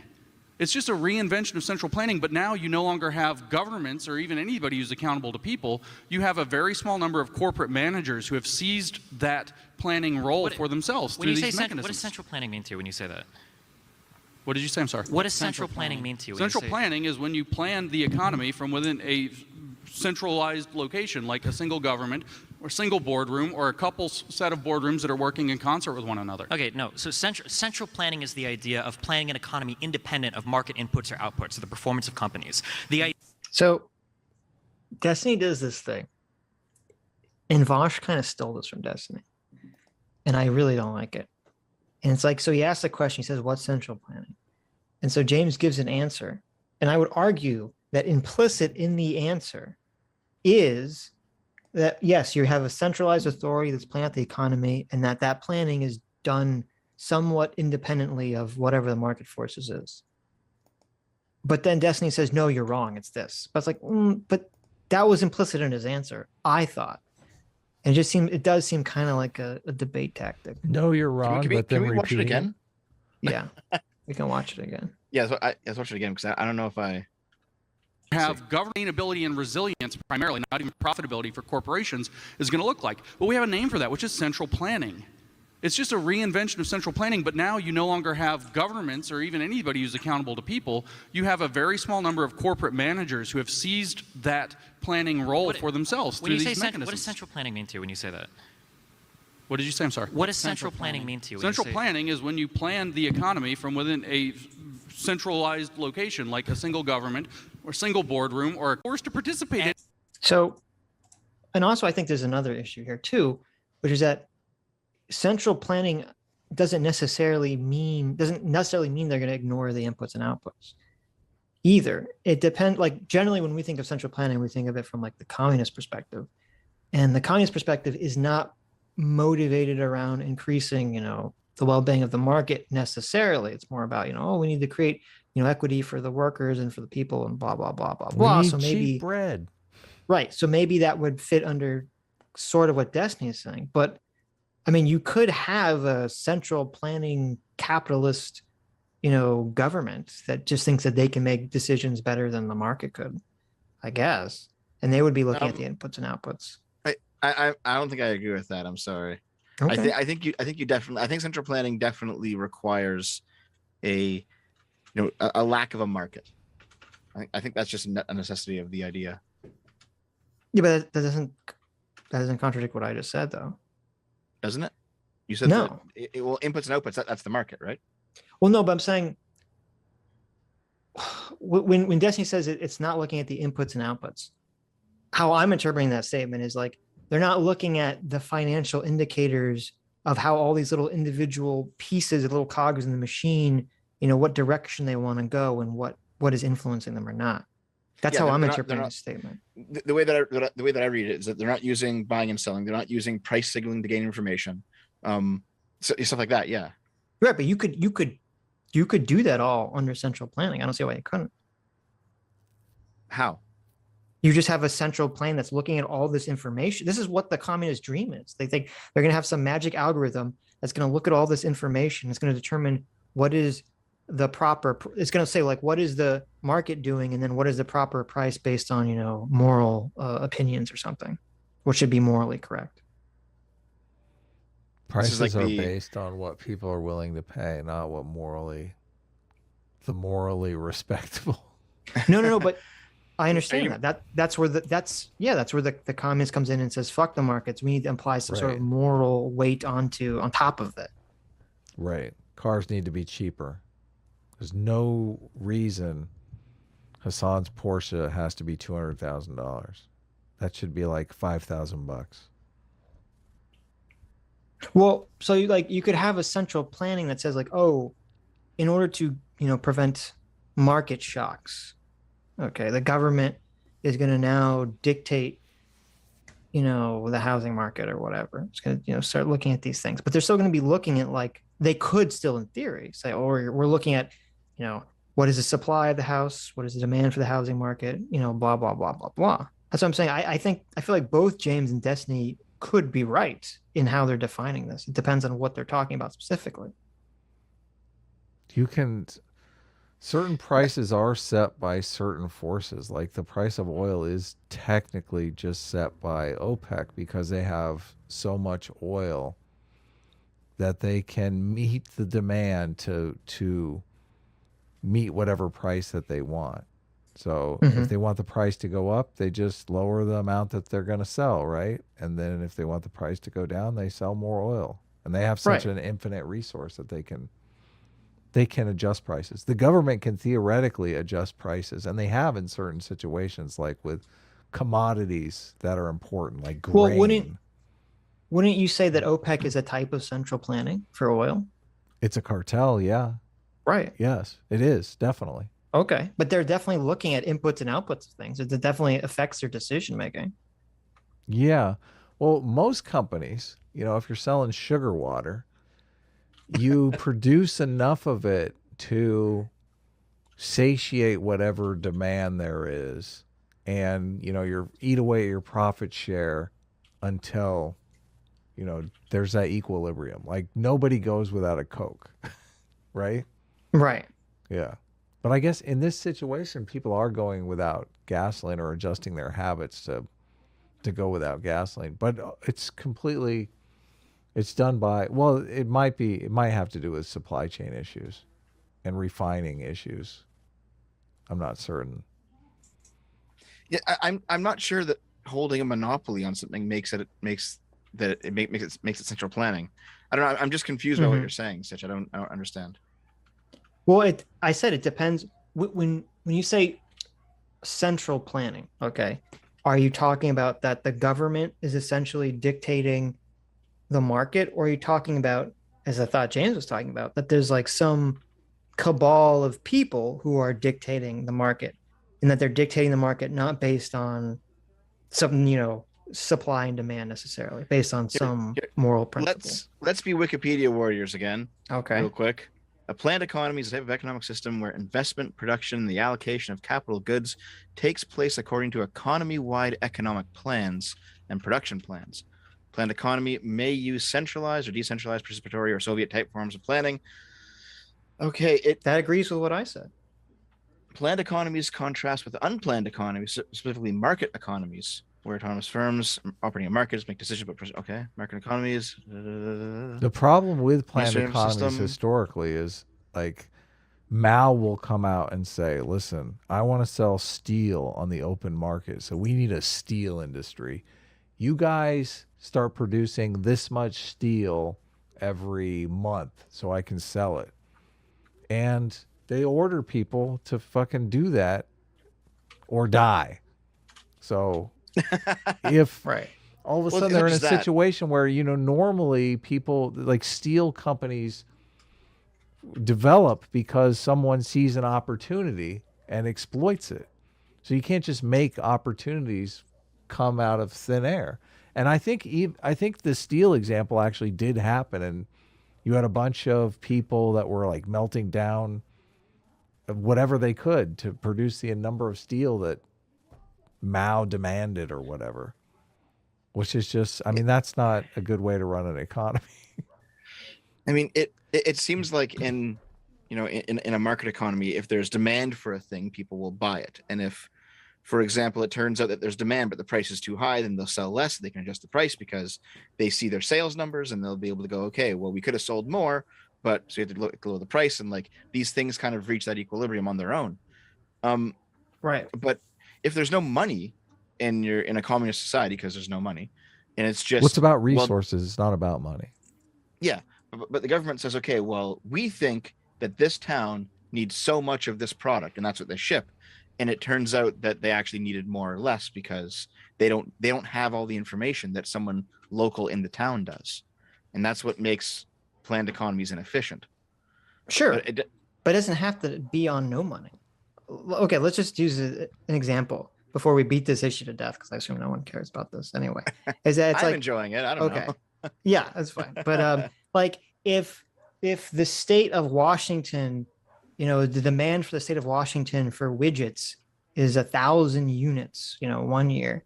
And so under the market economy that, we all live under, what happens is people go to their tool store, the Home Depots in Washington, and they buy widgets.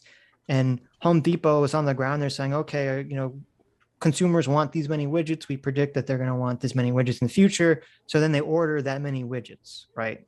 That's, generally how this is going to work in a very simplified manner. And then under a centralized planning, all you're doing well, I mean, there's multiple versions of centralized planning, but one of the versions of centralized planning is all you're doing is you're adding this extra step where instead of Home Depot making the decision, they say, oh, we need to go ask the government to give us permission to buy or to produce or whatever the extra 1,000 widgets. And they're still going to, I assume, base it off of what the people are buying, because that would be the economic information. That's how you'd make the determination anyway. But they're like, no, we don't. Fuck the widget people. We need some other resource. So they're like, well, they that divert is the resources. the problem and the inefficiency that you were talking about with the centralized plan. Right. Right. And so Yeah. I just, all I guess I'm saying is Destiny, in my opinion, Destiny shouldn't have said, no, you're wrong. This is what it is. He should have said, that's true, but also this element is part of centralized planning. Right. To me, that would have been a more accurate definition that they could have agreed upon. I would assume they would agree upon that. This is all about shit show, though. This is really, I know. we're in a pissing contest here, and it's great. It's glorious. I just wish they were sitting closer together so I could see spittle fly between them. So Sitch, are you saying like it's a system where they need permission from the government to place the order for the widgets before they can place the order, even though they're still using price feedback? That is, yeah. That I was even looking in the Wikipedia. That is some forms of centralized planning. Is literally Right. that. Yeah. Has that ever happened? I don't know. Centralized planning? Yes. I mean, No, that's I meant that kind specifically, where you had to get permission to order products. I have can only no think of- clue. I can think of have one no clue. time. and it was Nazi Germany, because I read the book. Well, on there it. you go. The Nazis did it. The Nazis did it, but the only reason they did it is because they faced mass shortages of everything. It would seem like most governments, if they're not facing mass shortages of everything, they wouldn't do that. You know what I mean? Well, I think doing planned economy is stupid in the first place. I don't Well, yeah, understand what you're saying. obviously, but like it seems like whenever a government implements, you need permission to buy this product from the state. They're doing it because of mass shortages. Like I don't know if you saw recently, there was like those on some gas pumps, like you only buy so much gas here in one. Oh, trip. I see what you're saying. Yeah. Well, So it no, seems not like necessarily. This 'cause system only appears if there's mass shortages. That's well, called no, rationing. because okay, here I'll Yeah. Wikipedia Andy it for you. Okay, this is on the planned economy page that you pulled up. Okay. Yeah. It says one of the types of planned economy is called decentralized planning. A decentralized planned economy, occasionally called horizontally planned economy due to its horizontalism, is a type of planned economy in which the investment and allocation of consumer and capital goods is explicit according to an economy-wide plan built and operated and coordinated through a distributed network of disparate economic agents or even production units itself. Decentralized planning is usually held in contrast to centralized planning, in particular the Soviet-type economic planning, where economic information is aggregated and used to formulate a plan of production, investment, and resource allocation by a single central authority. Okay. Wowzers. Okay. That's a lot So of reading. that's exactly what I said. You win. Well, actually, I'm it still says, thinking- actually, I'm I read thinking it. about it. I think I actually read it wrong. They're saying that command economy, they're saying the USSR was doing what I said, that they would try to aggregate economic information and then form a plan on production based on that information. Right. So they would look at where it's all about delivering resources where you think they belong, Right. which is Right. I remember completely reading about different. this.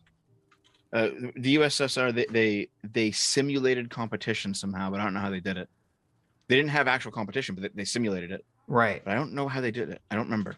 It's been a while since I've read up on that. Well, it feels like with a lot of this planned economy stuff, they're adding extra steps for bizarre moral reasons that make everything complicated and crappier and slower to no, it's respond like and they're- dumber. They're trying to curb corporate greed. They're saying, listen, Right. the corporations are greedy getting rich off of this. Just lower the price of gas. That's where they're at. They're like, listen, you're not charging $6 a gallon for gasoline. You're charging $4. There you go. Done. That's the way planned economies always happen. They start with price controls or rent control or whatever. They're trying to solve a problem. Hold on. Through coercion, not let's through jump But back the a literal bit. problem force. is that when you talk Hold about on. Vanguard, Let's jump back a bit in the video just to see what they were talking about, because we kind of went down a rabbit hole here. Okay. Let's hop back a little. We only have an hour left, Devin. I mean, you're Oh, wait, free to really? go whenever you want. Yeah. So. Hold No, on, he when means do you an guys hour. usually No, he end? means an hour in the video. Not we have an hour. We have 4. Oh, But God, we have I'm an hour sorry. left on the video, though. I mean, Right. if we listen We're, for we're an progressing hour, through this video very slowly. if we listen I'm- an okay. hour straight without any commentary whatsoever, we'd still be Do- here in an hour. So Do you want me to step out? No, Not no, to no. Distract you. no, I'm just saying we could Actually, just barrel forward. I- We're at I the just point noticed- where they're like yelling at one another. But I mean, if you want to back it up, go ahead. You want to back it up I- 4 Look at minutes this or 8? passive aggressive. Listen, we're not toxic. Let's just back it. femininity here, Dev, okay? you missed a lot in the beginning. Let's just start the video over. I just noticed that your video is called "Talking to Lauren Southern." Was she here earlier? Yeah, Yeah, Oh, you, that's cool. you missed we out. talked to her for some period of time and didn't watch the video. So Yeah, that's Oh, why. okay. That's why we're Right. running behind. yeah, Oh, I see. Yeah, it makes sense. Man, That's I've been trying to okay. get a hold of her to do a stream or something, and I don't even think she knows I exist. Oh, really? ha, get fucked. I mean, would you like us to put in a good word? I'd appreciate it if you don't mind. Okay, okay. I'll say, hey, I have that's- a friend. I just want you to know he exists. Thanks. Yes. I'll take it the rest of the way. Thank you. Don't- where you talk about BlackRock being these massive institutional investors. It's not just 20 people that are making these decisions. It's 20 people that are representing the shareholders of that company. That's how they have that money. That's how they get that capital. It's from people buying into their investment funds. And if they were to start tanking some of the companies that they're, I guess, investing in because of the ESG scores, that money is going to shift. Capital James markets are some knows. of the Look, most he's got the liquid, biggest efficient smirk markets on his across face. the entire world. He's There's no getting way ready. you can Here just it pull comes. the wool over everybody's eyes and say, well, this is happening and there's nothing you can do about it. That money will flow to other places incredibly quickly. I don't know how old you were, Stephen, in 2008 when we figured out that they pulled the wool over literally everybody's eyes about mortgage-backed securities, which is literally exactly the same problem. But maybe you don't remember that. But I want to point out, in fact, where did this term Great Reset come from? Okay. God, I don't Sitch, think that's a good example. it's a terrible example. I think it's but- a terrible example Of because course. it's the opposite. I mean, the 2008 housing crash wasn't caused because of stakeholder capitalism. It was because of good shareholder old-fashioned capitalism. regular capitalism. Right. So I don't know. It sounds like, I mean, it's a good example of well, I don't know. It's actually a bad example because James is trying to say that it's an example of like elite control that's making bad market decisions when that's not. I mean, maybe you could say the housing crash is that. Maybe you could define it that way, but it's. I think Destiny says this. The housing crash is really an example of sort of a market that had misaligned incentives that kind of spiraled out of control because it wasn't regulated properly. Well, and they made a completely incoherent model of the future based on housing starts. So, Well, what I mean is like you could blame the elites, right? You can blame these financial institutions for coming up with the mortgage-backed security vehicle in the first place, right. which is fine. But then it's not like there wasn't some elite organization that said, hey, we're going to buy a bunch of mortgage-backed securities, even if they're bad financially, in order to promote some moral good in the country. It was kind Right. of the opposite. They're like, oh, They did think they were promoting a moral good, though. Affordable housing. no, but that for wasn't everyone. that wasn't the thought process behind the mortgage-backed securities primarily was this is the no lose investment. Property values will always go up. They'll Yep. never go down. So you can't lose on this. That Right. was the thought process. on Right. this. It Folks wasn't like, based on sign some me moral up. component. Here's my $18 billion. right. And then all of a sudden, whoops. Yeah, right. Come from Klaus Schwab, even though he wrote a book right after the pandemic began, oddly in June of 2020, COVID-19, The Great Reset, is the title of a book in June of 2020. The Great Reset. My copy didn't say that in that weird It didn't say it in an accent. that accent. The Great Reset.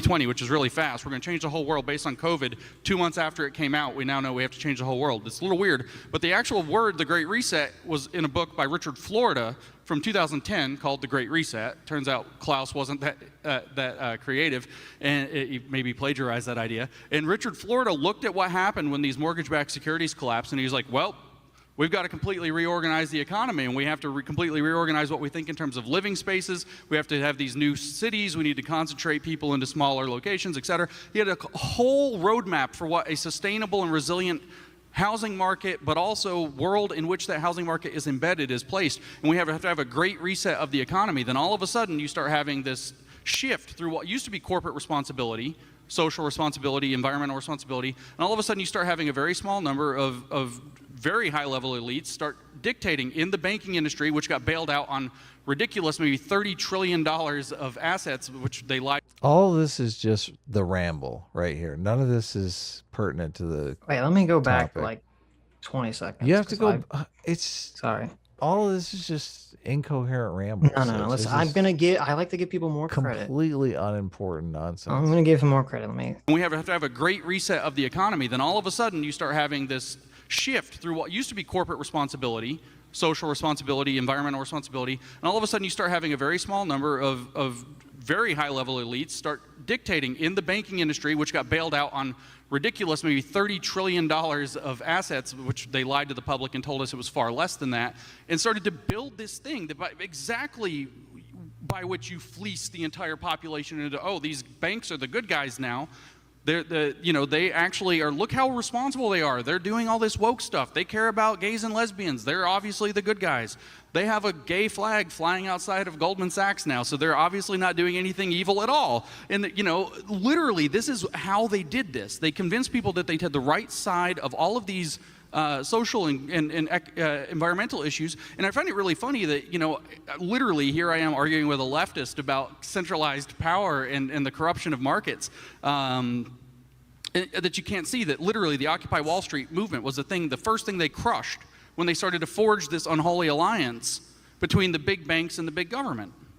So it's weird because he said two things there, which is, I mean, I agree that, yeah, and this is what we were saying, that a lot of this ESG stuff is just performative wokeness, is just to tell people, hey, we're good, trust in the bank. We have, the trans flag outside our window, blah, blah, blah, blah, blah. And it's all just a ruse, essentially, to cover up all the terrible shit that they're still doing.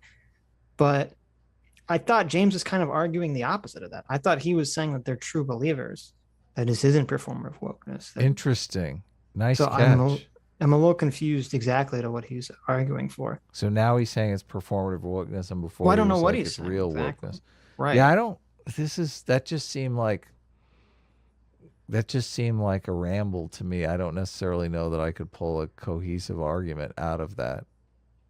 Well, I think the first part of his statement was he was trying to attach stakeholder capitalism to the housing crash, which that doesn't make any sense to me at all. Those are completely not related whatsoever.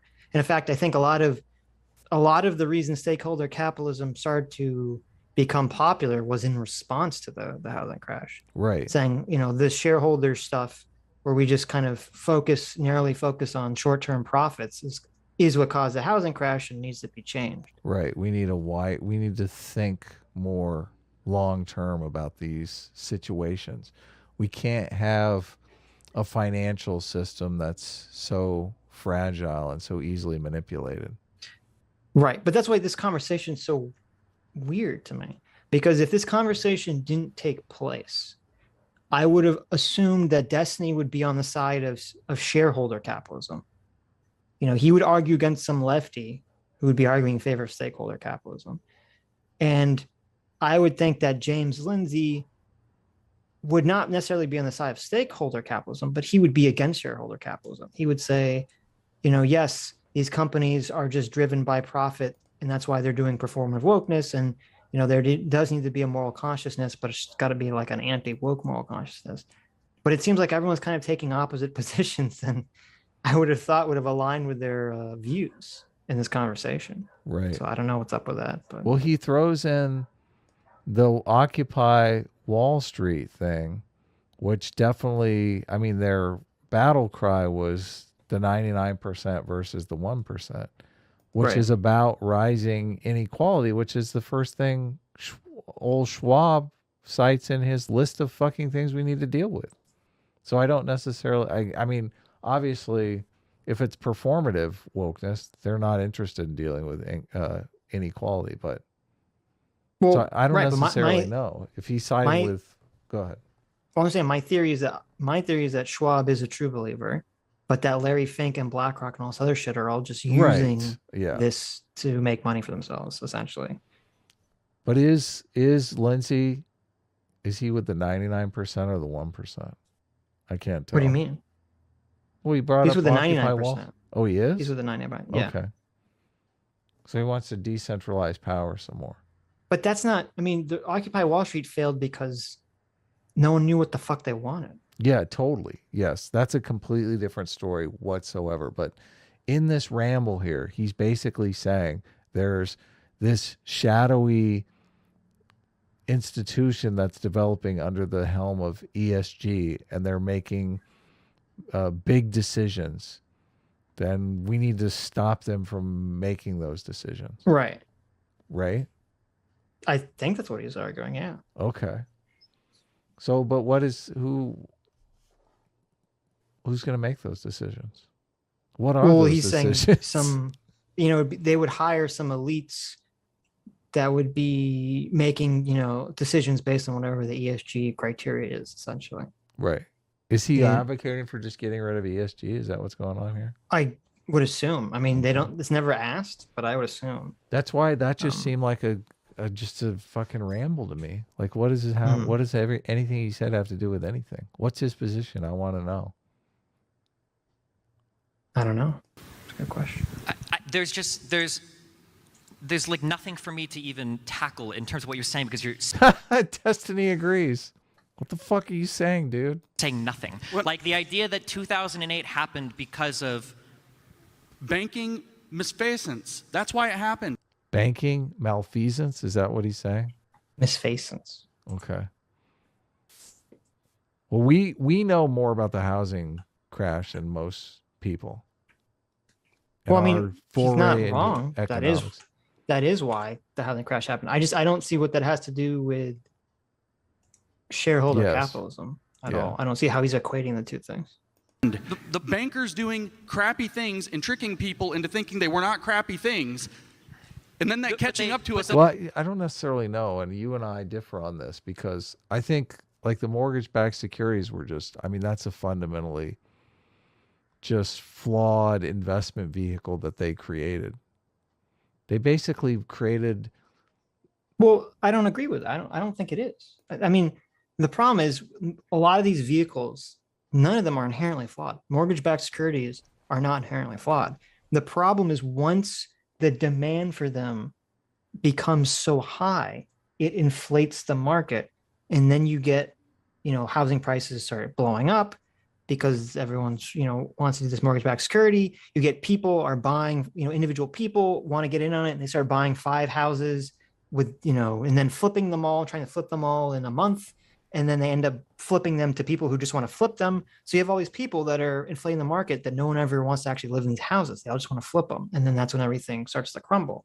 Well, and you're drawing people into the market who are buying houses they can't afford under the idea that the house is going to be worth twice as much in Yeah, that, a of course, year. too, right? So they're just going to sell the house and make a giant profit. Yeah, it's Right. all a house of cards, basically. It becomes a pyramid scheme, but Yes. essentially, but the vehicle itself, I don't think is the problem. It's that it just creates this artificial demand that goes out of control. That's Right. the problem.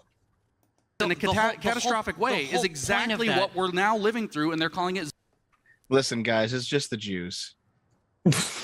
It's 100%. If that does, I'm just waiting for someone to say that. Listen, I gotta take off for the night. Thanks. Okay. Thanks for having me on for. Thanks for a coming little All on. bit. right, you Thanks for racist a piece little of moment. shit. You anti-Semite. You terrible person. Take I'll care, see man. you guys later. Thanks.